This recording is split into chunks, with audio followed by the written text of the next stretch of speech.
Radio Pakistan مجھے یاد رکھے گا. اچھا.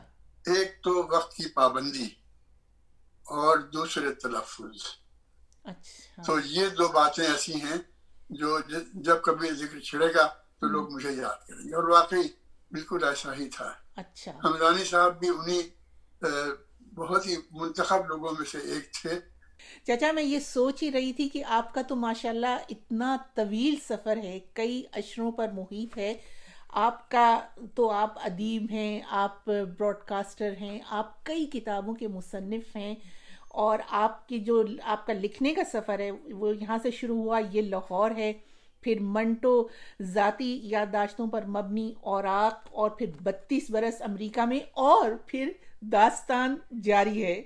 تو ماشاءاللہ سے اللہ کرے کہ یہ داستان یوں ہی جاری رہے. میری کوشش تو یہ تھی کہ کاش کہ آپ سے مل کر میں کر پاتی گفتگو، لیکن وہ صفدر کا ایک شعر ہے کہ قربت کا ایک لمحہ بھی برسوں پہ ہے محیط، اس دور میں بھی ایسی رفاقت کمال ہے.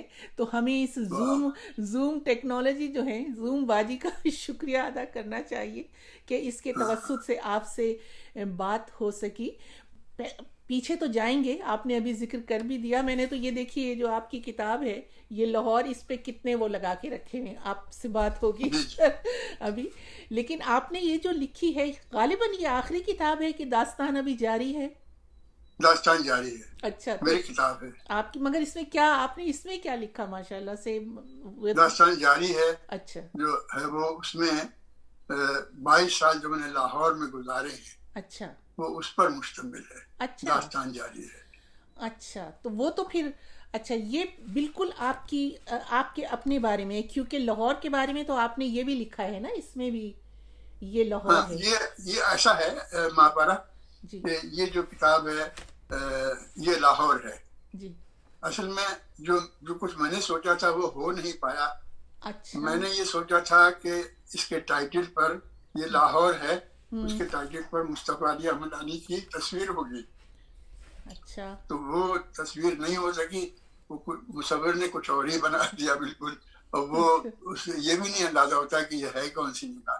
بہرحال اس میں یہ تھا کہ مصطفیٰ علی حمدانی کی تصویر مائکروفون پر، اور اس کے ساتھ ہی یہ لاہور ہے. تو فوراً دیکھنے والا سمجھ جاتا کہ یہ کس سلسلے میں یہ کتاب ہے. خیر اب اس کے نہ جانے کتنے ایڈیشن نکل چکے ہیں، لیکن پھر بھی دل چاہتا ہے کہ ایک ایڈیشن ایسا ہو جس میں اس طرح سے تصویر ہو. اچھا. تو دیکھیں کیا ہوتا ہے.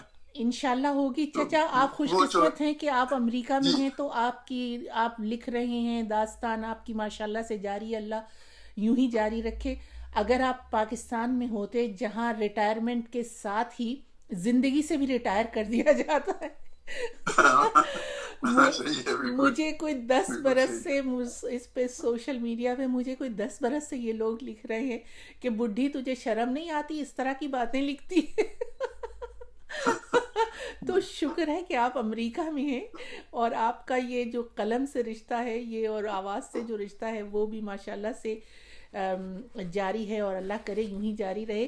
چچا میں آپ کی اسی کتاب سے شروع کرنا چاہوں گی کہ آپ نے ماشاءاللہ سے کمال کیا کہ ایسے جگہ، ایسے تاریخی ریڈیو اسٹیشن جہاں سے پاکستان کی تاریخ بنی ہو، لیکن ہماری سرکار نے کبھی یہ نہیں سوچا کہ اس کی کوئی تاریخ لکھی جائے، لکھوانی چاہیے.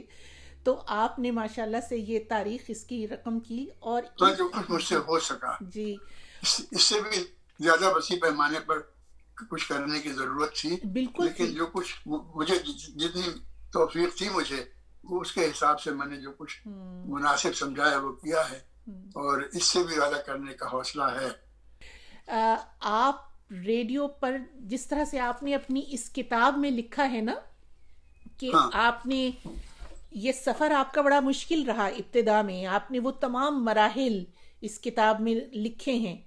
تو میں یہ پوچھ رہی تھی کہ آپ کو کیا ریڈیو پر کام کرنے کا بہت انڈیا کے زمانے سے ہی شوق تھا؟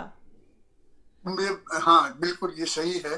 میں ابھی اپنے وطن ہی میں تھا، انڈیا میں تھا، اور میں اس عزم کے ساتھ چلا تھا سیتاپور سے کہ میں لاہور پہنچوں گا اور وہاں پہنچ کے تو شوکت تھانوی کے نام ایک رقعہ لکھوا لوں گا اپنے اثر استاد سے.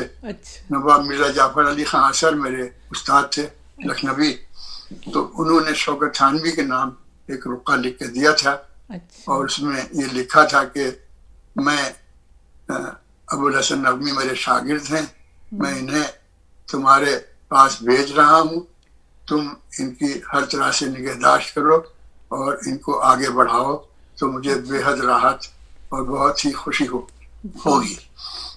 تو یہ رقعہ جب میں نے شوکت تھانوی کو دیا تو وہ اس وقت بیمار تھے اور آرام کر رہے تھے, بستر پہ لیٹے تھے.